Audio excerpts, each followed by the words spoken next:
hari ini kita akan bahas di fase kedua dari SDLC, ya, yaitu fase analisis atau analysis phase. Nah, apa yang akan kita bahas itu ada capaiannya, menginvestigasi kebutuhan sistem pada sebuah study khusus dengan tepat. Nah, ini juga masuk ke tugas yang bakal kamu buat di bab 1, ya, mengenai requirement. Kita akan bahas tentang analysis dan requirement. Requirement itu maksudnya kebutuhan-kebutuhan apa saja yang akan kita buat di tahap ini, ya, di tahap analisis. Nah, selama fase analisis, itu analis Anda, calon-calon analis ini, kita akan menentukan apa saja persyaratan untuk sistem yang baru. Jadi di analisis ini kita sudah merancang kira-kira persyaratan apa atau requirement apa saja yang akan kita rancang, ya, di sistem yang baru nanti. Jadi di tahap SDLC, System Development Life Cycle, ini masuk ke tahap yang kedua. Masuk tahap yang kedua. Yang pertama kemarin apa namanya?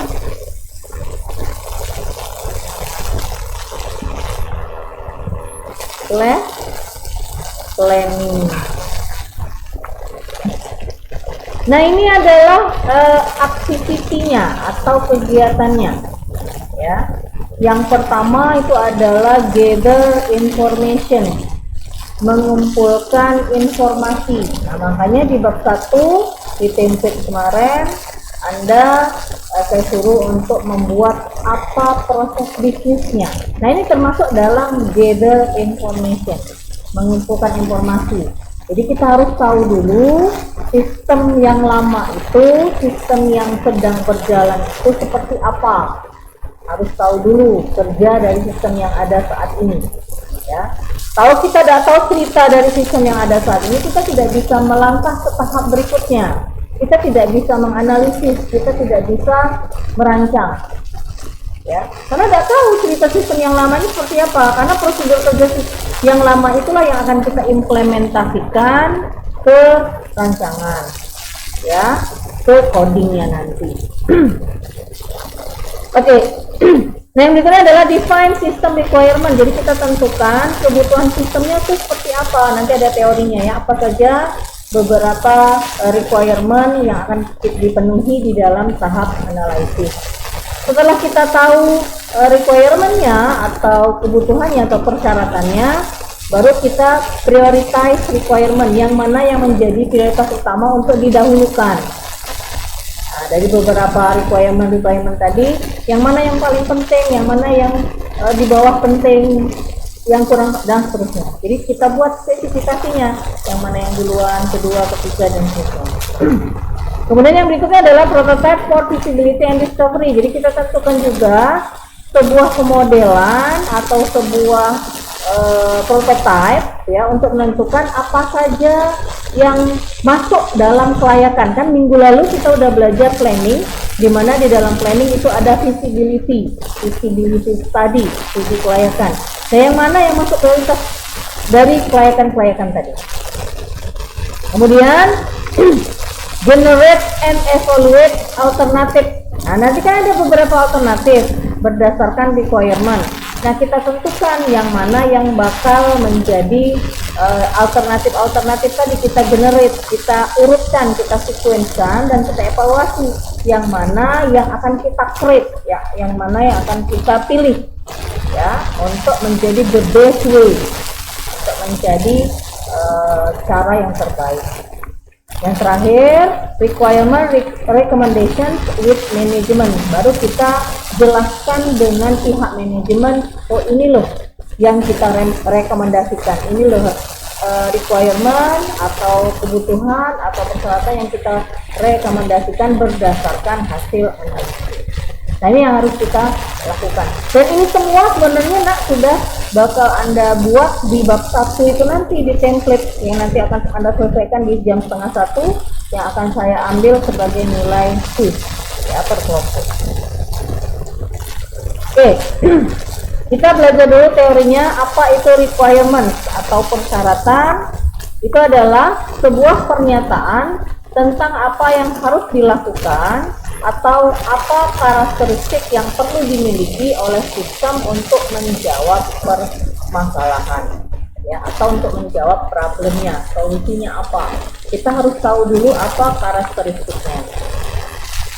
Nah, karakteristik itu ada beberapa tahap atau ada beberapa poin yang perlu kita perhatikan di dalam karakteristik. Yang pertama, bahwa dia harus memenuhi what the business need. Apa yang bisnis perlukan, masuk dalam business requirement. Nanti ada contohnya. Kemudian yang berikutnya adalah what the user need to do.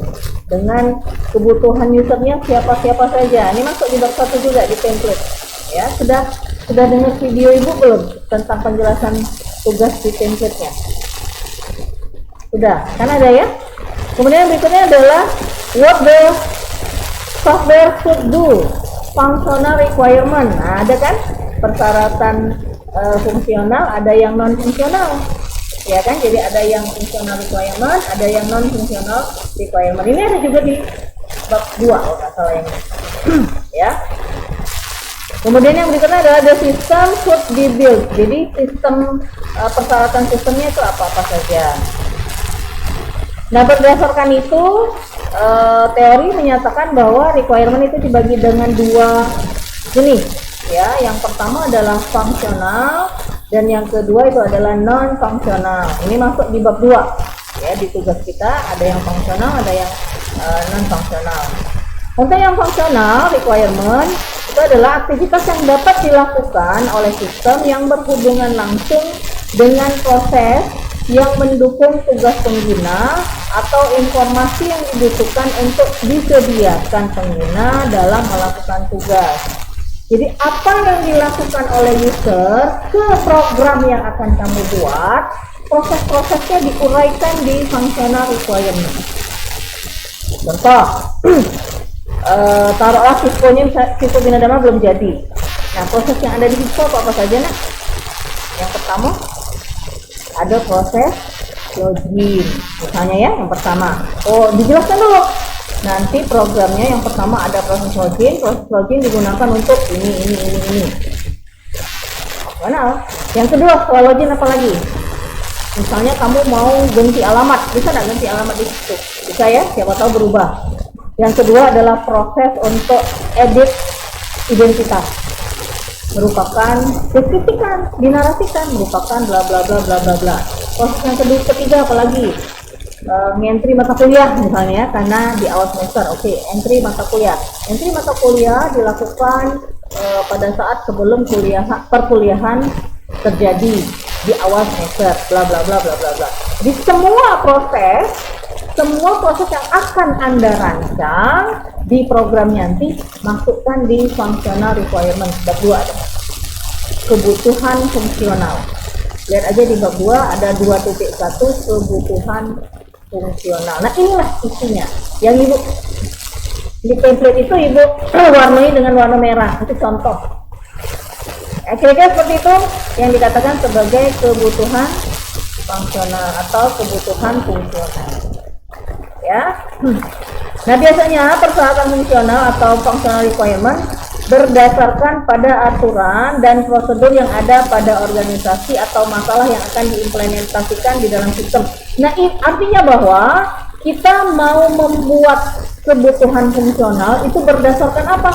Proses bisnis. Login di sistem yang lama ada atau belum? Karena belum terkomputerisasi ya, berarti belum. Oh, berarti akan kita rancang. Yang ada apa? Paling-paling prosedur ngentri KRS. Kalau dulu misalnya masih pakai kartu ngentri KRS-nya, sekarang sudah terkomputerisasi.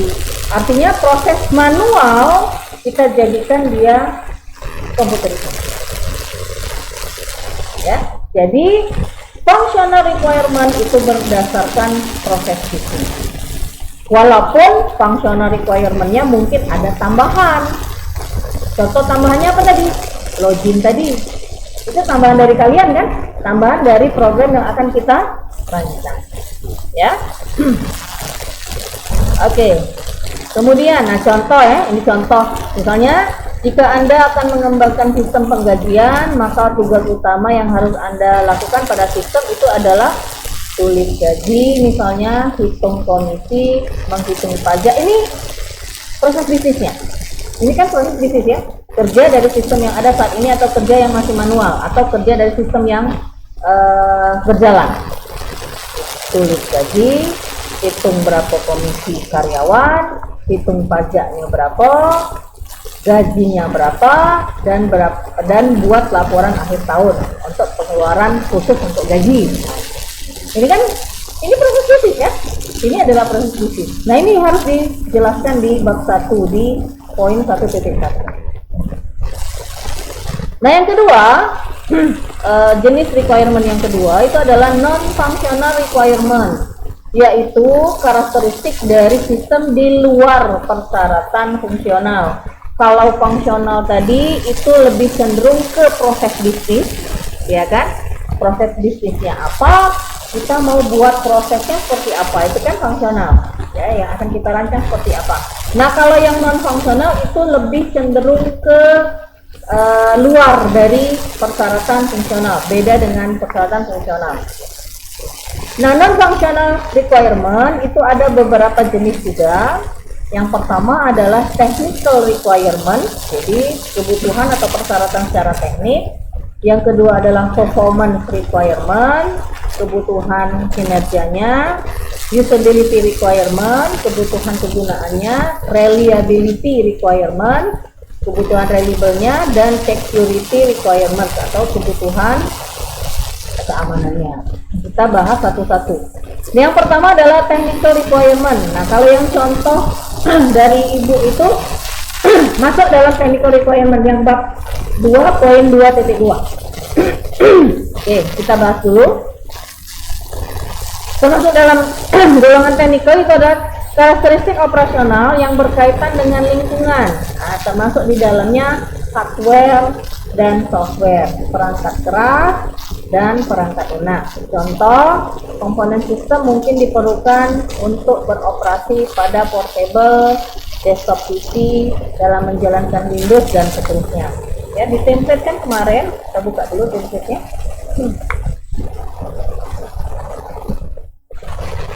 Ya, jadi salah satu contoh dari requirement, non-functional requirement yang masuk dalam kategori non-fungsional. Nah, ini contohnya ya. Nah, ini yang fungsional ya, bab 2 kan? Bab 2, input barang, prosesnya, beli barang, hitung jumlah pembelian dan seterusnya. Ini masuk dalam fungsional. Jadi proses-proses yang akan kalian rancang ya dari program yang bakal Anda buat itu masukkan di kebutuhan fungsional. Nah, kalau yang non fungsional, ini salah satu contohnya. Ini beberapa requirement masuk dalam technical requirement. Apa tadi technical requirement-nya? Technical requirement-nya itu adalah ini sistem operasinya bisa dijalankan di sistem operasi apa. Nah, berarti masuk ke sini. Mana yang tadi? Nah, ini masuk ke sini, lingkungan operasi ya. Sistem operasinya menggunakan Microsoft Windows 10 misalnya. Ini termasuk dalam fungsional, non fungsional requirement. Ya. Oke, kita lanjutkan ke ininya. Itu technical. Nah, yang berikutnya adalah performance requirement, karakteristik operasional yang berkaitan dengan ukuran beban kerja seperti throughput, response time, speed, resource, consumption, misalnya power, RAM-nya, cache-nya, dan lain sebagainya. Nah, contoh dari tugas yang kemarin itu adalah yang di template. Nah, ini masuk dalam sini performance-nya. Ini masuk, misal memorinya minimal memorinya berapa megabyte ya, dia berjalan di availability-nya 24 jam karena dia buat website, maka 24 jam non-stop itu bisa diakses websitenya, kecuali kalau ada maintain atau ada perbaikan. Itu masuk dalam performance requirement, ya. Oke. Kemudian yang berikutnya adalah usability requirement. Nah, karakteristik operasional yang berkaitan dengan pengguna, seperti interface pengguna, prosedur yang berhubungan dengan pekerjaan, ya. Misalnya antarmuka berbasis web mungkin diperlukan untuk pedoman desain grafis, penempatan menu, dan lain-lain. Ini masuk dalam usability requirement. Silakan dilihat aja di template-nya. Kemudian yang berikutnya adalah reliability requirement. Bagaimana keandalan dari sistem yang akan Anda buat? Seberapa sering mati? Pengolahan datanya seperti apa? Deteksi untuk memulihkan masalahnya seperti apa? Kayak contoh, misalnya, nih, ya, masuk dalam sini, kegagalan yang ditolerir sekitar 5% misalnya. Ya, respon time-nya misalnya tidak lebih dari 3 detik. Nah, itu masuk dalam itu, ya, kategorinya. Oke. Kemudian security requirement, bagaimana dengan keamanan sistemnya? Apakah ada hak akses? Dimana kalau ada hak akses berarti dia perlu password. Kayak website itu hak aksesnya dimiliki oleh siapa? Dosen, mahasiswa, karyawan, dekan, kaprodi, ya, rektor, itu punya menu yang berbeda-beda, ya kan? Saya sebagai dosen tentu menunya berbeda siswanya dengan mahasiswa, begitu juga dengan kaprodi, dekan, rektor, dan seterusnya. Ya, itu masuk dalam security requirement. Security ada di bagian ini. Security login, maksudnya dia punya hak akses, ya, artinya untuk masuk ke website itu, untuk masuk ke program yang kita buat harus ada passwordnya, ya. Ada lagi dia validasi penting untuk menyangkut pembayaran secara online. Oke, itu termasuk contohnya juga. Itu masuk dalam security requirement. Jadi syarat-syarat ini itu harus masuk di bab 2 itu, ya. Nah, bagaimana cara untuk memperoleh requirement atau untuk memperoleh kebutuhan-kebutuhan apa saja yang akan kita penuhi? Jadi kita baca dulu. Sistem analis tahu bahwa ada masalah yang harus diselesaikan dan karena itu harus mencari petunjuk yang mengungkap solusinya. Sayangnya, petunjuk tidak selalu jelas dan sering terlewatkan sehingga analis perlu memperhatikan rincian, bicara dengan saksi. Saksinya itu adalah user dan stakeholder. Kalau kita Sisco Bina Dharma, usernya siapa? Mahasiswa, dosen, karyawan, dekan, rektor, kaprodi, dan seterusnya, ya, internal. Stakeholdernya siapa? Orang luar. Orang tua kamu, pengunjung website, itu termasuk stakeholder.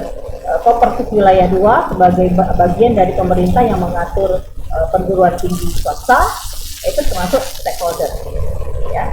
Atau mungkin pihak kepolisian, kalau memang ada yang berkaitan dengan itu, silakan, itu sebagai stakeholder, orang yang berada di luar tetapi membutuhkan sistem yang kita buat, ya.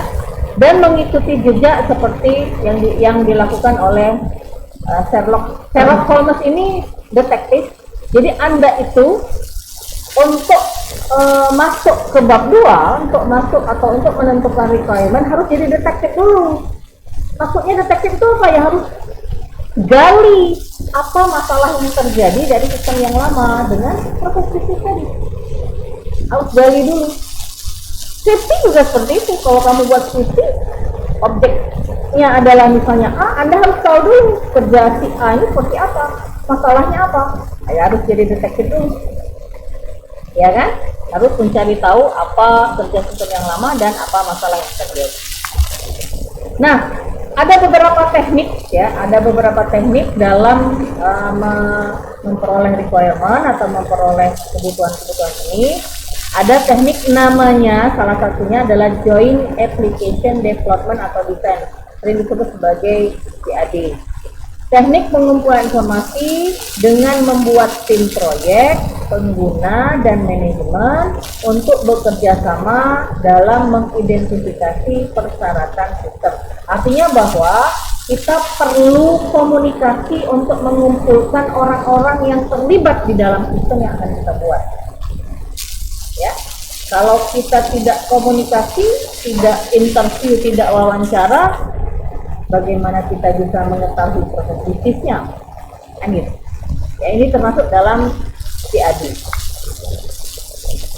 Nah, teknik yang lain ada yang namanya, kalau tadi kan mengumpulkan orang, ya, mengumpulkan orang, diskusi, menjelaskan mengenai sistem yang akan kita bangun. Nah, kalau yang ini teknik yang lain, ya, ada yang namanya interview atau wawancara, komunikasi dua arah atau lebih, kuesioner dengan menyebarkan kuesioner daftar pertanyaan kepada orang yang kita perlukan, kepada pengguna khususnya, kemudian observasi, ya, pengamatan terhadap prosedur kerja yang saat ini ada, dan kita menganalisis dokumen-dokumen yang ada. Makanya saya suruh Anda di proses bisnis itu harus ada dokumentasinya. Jadi contoh, kamu kan buat juga kemarin banyak yang penjualan, ya, penjualan apa, paling tidak harus ada nota jualnya, harus ada laporan penjualannya, kalau perlu ada misalnya dia laporan dalam bentuk grafik, ya silakan aja masukkan di proses bisnis poin 1.1. Aku yakin yang hari ini untuk kuis kayaknya dokumennya belum siap, ya. Baru cerita-cerita aja ini paling. Alangkah lebih baiknya harus beserta dengan dokumen. Ada belum dokumen? Nah, belum ada. Anda itu mesti saya paksa. Kalau nggak saya paksa, nggak bakal buat tugas itu, ya kan? Harus dipaksa, ya. Oke, paksa. Nilai tugas itu adalah nilai Q. Ya itu baru kan? Oke, tugas berikutnya MIS. Intinya bab 1, bab 2, bab 3 dan seterusnya itu selesai galau. Setelah selesai, baru kita diskusikan dengan Anda presentasi di depan kelas. Dipaksa terus, ya. Nah, ini adalah teknik, salah satu teknik berikutnya, contoh teknik berikutnya. Misalnya dia menyebarkan kuesioner, kemudian dari hasil kuesioner tadi dia analisis, ya, baru kita baca membangun requirement-nya apa-apa saja. Kalau dia interview user seperti itu juga, dan seterusnya dan seterusnya. Ya, teknik yang berikutnya, contoh dari teknik yang berikutnya. Nah, ini beberapa contoh wawancara. Pertanyaan Ibu, lah wawancara belum dengan objeknya? Kemarin ada yang laundry, ya. Nah, yang laundry Anda siapkan aja nota laundrynya, laporan laundrynya, foto wong nge-laundry, masukkan di proses bisnis. Ya, masukkan semua di proses bisnis. Laundry itu berarti jasa, ya kan? Orang nitip ke baju kotor, kita cuci sampai dia sudah rapi, bagus, setelah disetrika segala macam, baru kita tunjukkan nota laundrynya. Nah, ini contoh-contoh dari wawancara. Apa yang Anda lakukan, bagaimana melakukan itu, langkah-langkahnya seperti apa, informasi apa yang dibutuhkan, laporannya apa. Nah, ini semua menjawab untuk Anda masukkan di proses bisnis. Ya, teorinya seperti ini. Oke. Nah, ini pemodelan dari sistem requirement. Ya, pemodelan sistem requirement itu dibagi dalam dua approach atau dua pendekatan. Yang pertama adalah traditional approach, dan yang berikutnya adalah object oriented approach. Nah, untuk mata kuliah kita atau Anda akan buat yang traditional approach. Yang ini nanti kalau memang semester depan Ibu lagi yang ngajar, Ibu akan menjelaskan ini di mata kuliah software engineering atau rekayasa perangkat lunak. Nah, ini sebenarnya tools atau alat bantu di dalam traditional approach kayak IFD, diagram konteks, ya kan, data flow diagram, itu sudah pernah kita pelajari kan di mata kuliah analisa proses.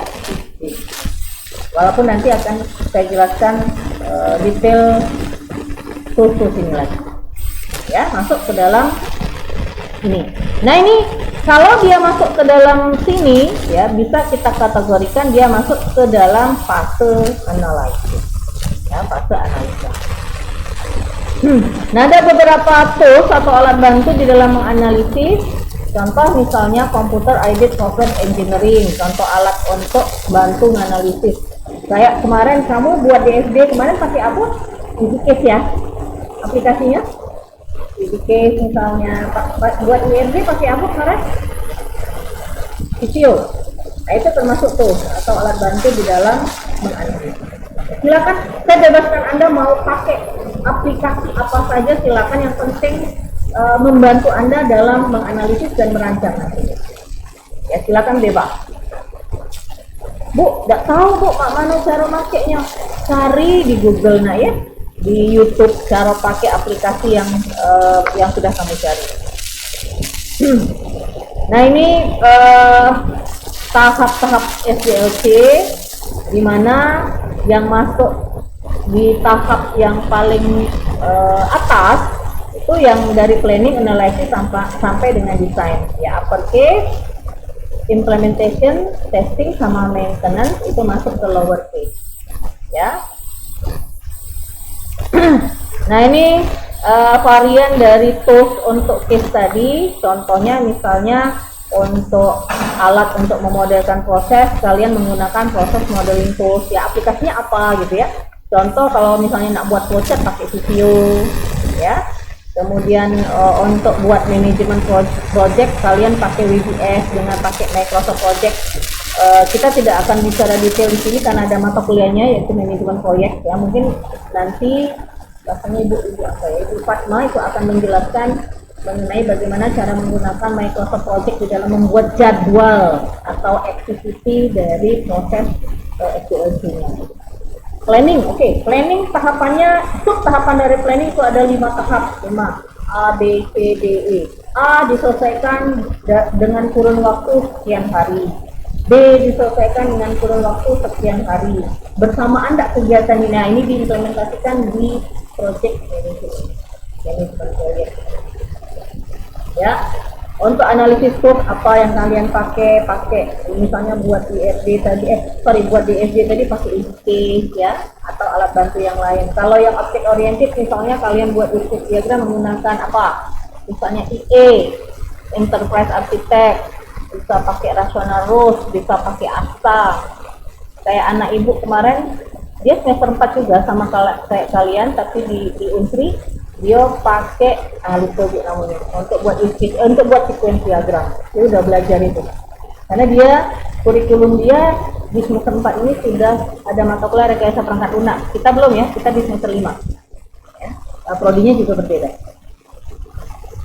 jadi lucu gitu kan pas dia buat apa nak, buat sequence diagram nak, mama ngajar kayaknya di Nadharma gitu kan, pas tak buatnya.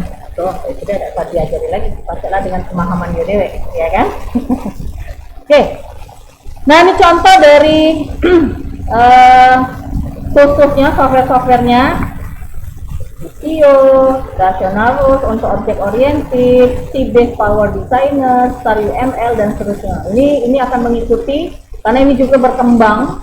Semakin hari ini akan banyak bermunculan aplikasi-aplikasi untuk merancang. Ya, kenapa kita menggunakan aplikasi untuk merancang? Supaya apa? Supaya pada saat kita melakukan perancangan itu ada validasinya. Contoh, kalau kamu pakai EasyCase, kamu buat proses, nama prosesnya sama dengan proses yang kedua, boleh bisa nggak pakai EasyCase? Nggak bisa. Coba kalau kita pakai Word, namanya sama kan masuk galau-galau kan? Karena tidak ada validasi. Nah, kalau kita pakai aplikasi khusus untuk merancang atau untuk analisis, dia ada validasinya. Artinya bahwa dalam satu layout diagram data flow diagram itu tidak boleh ada nama proses yang sama. Itu perlunya kita menggunakan tools software atau alat bantu atau aplikasi untuk merancang atau untuk menganalisis. Itu gunanya. Ibu pakai word baik atau tulis tangan baik. Apalagi kalau tulis tangan, mana nak validasinya? Ya kan? Dibuatlah aplikasi untuk analisis, untuk merancang. Ya. Nah, ini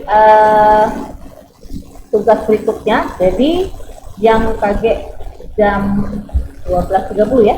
12.30 Anda akan selesaikan yang bab 1 ya. Ini summary-nya untuk saya nilai di quiz nanti. Oke, untuk pertemuan yang ini Ibu stop dulu ya.